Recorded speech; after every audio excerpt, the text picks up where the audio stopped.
ખબર છે, મગફળી પલ્લી ગઈ એ પણ બધાને ખબર છે, પાકની કમાણી 0 થઈ ગઈ એ પણ બધાને ખબર છે, પણ ખેડૂતને કેટલી નુકસાની ગઈ કોઈને ખબર નથી.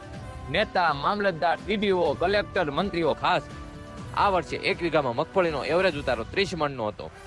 આ વર્ષે 1 મણ મગફળીનો ટેકાનો ભાવ 1452 રૂપિયા છે, જે ભાવ ગવર્મેન્ટે નક્કી કરેલો છે. ખેડૂતને મગફળી વેચી પહોંચાય એટલે ખેડૂતને નુકસાની 1 વીઘા દીઠ 30 મણ મગફળી ગુણ્યા 1452 રૂપિયા ભાવ ઇક્વલ ટુ 43,560 રૂપિયા પ્લસ 1 વીઘામાં પાલાનું વેચાણ કરતા 6,000 રૂપિયા મળે, એટલે કે ટોટલ નુકસાની 43,560 પ્લસ 6,000 એટલે કે 49,560 રૂપિયા. એટલે કે ખેડૂતને આ વર્ષે 1 વીઘામાં 50,000 રૂપિયાની કમાણી આગ સામે 0 થઈ ગઈ, માત્ર ને માત્ર માવઠાના લીધે. 5 વીઘાના ખેડૂતની નુકસાની 2.5 લાખ રૂપિયા, 10 વીઘાના ખેડૂતની નુકસાની 5 લાખ રૂપિયા, એટલે કે જેટલો મોટો ખેડૂત એટલી મોટી નુકસાની. હવે જોવાનું ઈ રહ્યું કે કરોડો અજબો રૂપિયા ઉદ્યોગપતિની નુકસાની માફ કરવા વાળી સરકાર ખાલી લાખો રૂપિયાની ખેડૂતની નુકસાનીની ભરપાઈ કરે છે કે નહીં કરે છે, તો કેટલી કરે છે, તો ખેડૂતને પણ ખબર પડી જાય છે કે સરકાર કોની છે, મોટા ઉદ્યોગપતિની કે ખેડૂત.